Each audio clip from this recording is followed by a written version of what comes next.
This is the CIA's darkest UFO secret, where a powerful U.S. Senator, Richard B. Russell Jr., claimed to see an otherworldly craft deep behind the Iron Curtain. It's October 4th, 1955.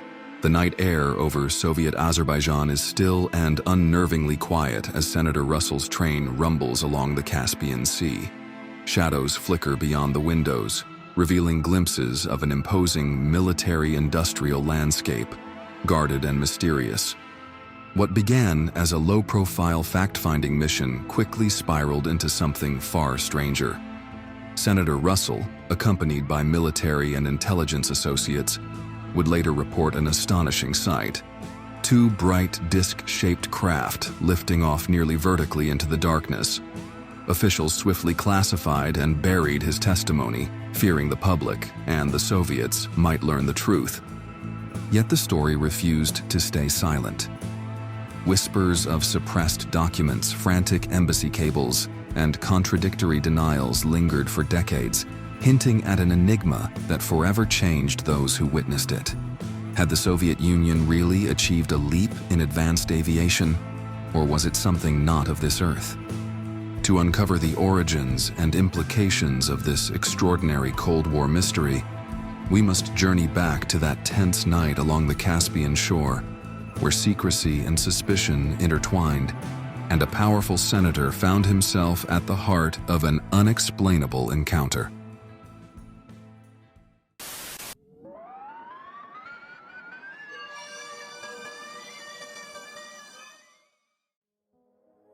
Soviet rails and unseen discs. October 4th, 1955. Deep in the Soviet Union's Caspian Sea region, a modest train chugged slowly out of Baku, an area famed for its oil fields and bustling shoreline. At the time, the Cold War gripped every corner of the globe, and tensions between the United States and the USSR hovered at a fever pitch. For this small group of American travelers, however, the journey was supposed to be more about observation than confrontation. Each day, they'd quietly take notes on Soviet industry and military infrastructure, blending into the landscape as best they could. The region around Baku was a far cry from the metropolitan centers like Moscow or Leningrad. Here, flat stretches of windswept terrain gave way to rolling hills, interspersed with pipeline networks and occasional watchtowers. Local residents moved about with care, ever mindful of the KGB's watchful eye. While passing farmland, one might see shepherds leading their flocks at dawn, their everyday routines seemingly unfazed by the political storms beyond their horizon. Yet, under this cloak of normalcy, rumors often sprang up about unidentified lights or aircraft skirting past unguarded skies, quickly hushed by strict Soviet authorities. Aboard this particular train, traveling incognito, was Senator Richard B. Russell Jr., a seasoned politician from Georgia. Known for his sharp intellect and calm demeanor, he rarely wore his rank on his sleeve. Alongside him were Lieutenant Colonel Edward Hathaway, an Army officer with a meticulous eye for detail, and Reuben Ephron, serving as interpreter, whose quiet manners and steady note-taking hinted at deeper expertise. Rounding out the party was businessman Robert Goh, a globetrotter who seemed less formal but was no stranger to international affairs. Together they'd formed a tight-knit unit, determined to glean whatever intelligence they could without attracting undue attention. This train route from Baku to Tbilisi, usually mundane, was about to offer them an encounter none could have anticipated. While the carriage's wooden seats clacked against the rails and fellow passengers dozed, the Americans reviewed earlier observations, Soviet oil rigs, refineries, and glimpses of military installations. Nothing extraordinary so far, just another day's fieldwork. Yet, in the quiet hush of a deepening autumn evening, a strange glow would soon emerge over the horizon, challenging all they believed they knew about Soviet technology. Far from the public eye and media glare, these few men were about to witness something that would spark decades of secrecy, suspicion, and debate. Senator Russell's shocking night sighting. Dusk had given way to a moonless sky that autumn evening in 1955, as Senator Richard B. Russell Jr. and his companions settled into their compartment aboard a modest Soviet train. The click-clack of wheels on tracks created a hypnotic rhythm, broken only by the occasional murmur of fellow passengers.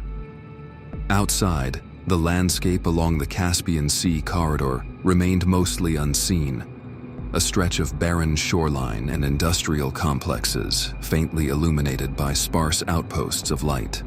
For Russell, known for his keen observation and strategic mind, the ride was meant to be a mere transition between critical stops on his fact-finding mission. Yet, the night soon took an extraordinary turn. Shortly before midnight, Russell casually glanced out the window, unsure if his eyes were playing tricks in the low light. At first, he caught sight of a pulsing glow on or near the ground, nothing more than a distant glimmer. But as the train rumbled onward, the glow intensified and revealed a shape that defied immediate explanation. Alarmed, Russell alerted Lieutenant Colonel Edward Hathaway, who recalled later, "His voice was tense. He wasn't one to startle easily. As soon as I looked, I saw it too." They both described what happened next as a slow, almost deliberate ascent of a luminous disk. It rose at an improbably steep angle, silent except for a vague, humming undercurrent that set their nerves on edge. Reuben Ephron, the interpreter, peered out from behind them, whispering in astonishment. He said it was like an aircraft with no wings, no visible propulsion at all. In the darkness of the train cabin, the three men shared uneasy glances. Meanwhile, Robert Goh, traveling in the adjacent compartment, hurried over. "I tried to scramble for a camera," he'd later say, "but by the time I had it ready, I could barely make out the tail end of the thing." Suddenly, the craft accelerated. It soared higher until its glow all but vanished against the night sky. In that moment, the men felt a mixture of awe and dread, wondering if they had witnessed a top-secret Soviet experiment or something that eluded standard Cold War explanations altogether. Just as they began to catch their breath, a second disk appeared, duplicating the uncanny flight path of the first. This time, the watchers were more prepared, yet still no one could calmly process what was happening. Inside the train, signs of disturbance rippled through the staff. Conductors seemed agitated, hurrying down the aisle to pull down window blinds, shushing curious onlookers. Russell and Hathaway exchanged whispered speculation, aware that prying eyes and ears might be everywhere in Stalin's former domain. Once the second craft disappeared, an uneasy hush settled over the compartment.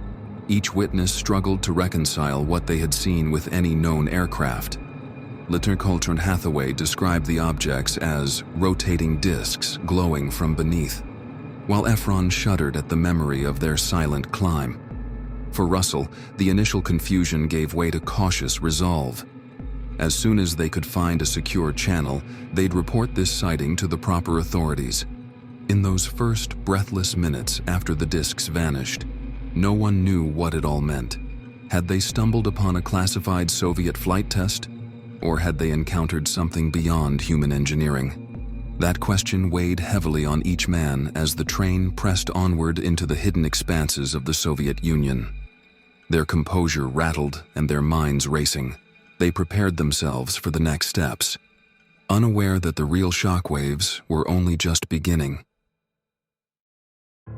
Evidence, theories, and contradictions. In the days following the strange lights along the Caspian Sea, Senator Richard B. Russell Jr. and his companions found themselves balanced between disbelief and guarded curiosity. Sensational headlines were impossible in Soviet Azerbaijan, where local media remained tightly controlled. Yet when the travelers reached U.S. diplomatic circles, hushed reports began to circulate. Robert Goh, still regretting his lost photo opportunity, was discreetly debriefed by American intelligence in Moscow. With no tangible proof beyond their own accounts, the traveler's story hinged on Russell's reputation. Train conductors had swiftly lowered blinds, preventing any real inspection, and any local records remained inaccessible. Still, they described craft lifting off at steep angles with silent, glowing intensity. Skeptics, noting the absence of physical clues, wondered if the men had exaggerated or misinterpreted what they saw. Small inconsistencies surfaced. Lieutenant Caller Edward Hathaway recalled the craft as no bigger than a wingless fighter plane, while Reuben Efron insisted on broader spinning discs. Such details sparked debates among U.S. officials and casual observers alike. Could stress or fatigue have skewed their perspectives? Or did each witness simply see different angles of an unexplainable object? As speculation grew, various theories emerged. Some believed Russell had stumbled on an experimental Soviet vertical takeoff program, rumored but never confirmed. Others proposed a Soviet deception aimed at spreading confusion, possibly orchestrated to see how a high-profile American official might react. More conventional voices blamed illusions or unusual lighting conditions, suggesting the men were tired and traveling under stressful circumstances. Still, there were those who leaned toward an extraterrestrial interpretation, viewing this as yet another link in a chain of baffling, unexplainable UFO sightings reported around the globe. Classified memos later revealed that Director Alan Dulles and senior intelligence officers took the account seriously, especially given Russell's influence and credibility. Although no official statements ever linked him publicly to a UFO event, intelligence cables mentioned the urgency of handling his report with care. Lacking physical traces or photographs, the entire matter remained in a realm of whispered speculation. Still, for the senator and his companions, the memory was vivid, and it only gained potency from the very secrecy that shrouded it. In time, the Russell UFO encounter garnered quiet attention among researchers, especially after partial files were declassified. Some pointed out that multiple eyewitnesses had offered remarkably similar descriptions, an unusual consistency for a sighting under stressful conditions. Others noted that it was precisely the high stakes of Cold War espionage that might have fueled both official silence and the extraordinary claims. Even as the story slipped into the annals of obscured history, its perplexing details continued to raise important questions about technological leaps, psychological stress, and the boundaries of classified research.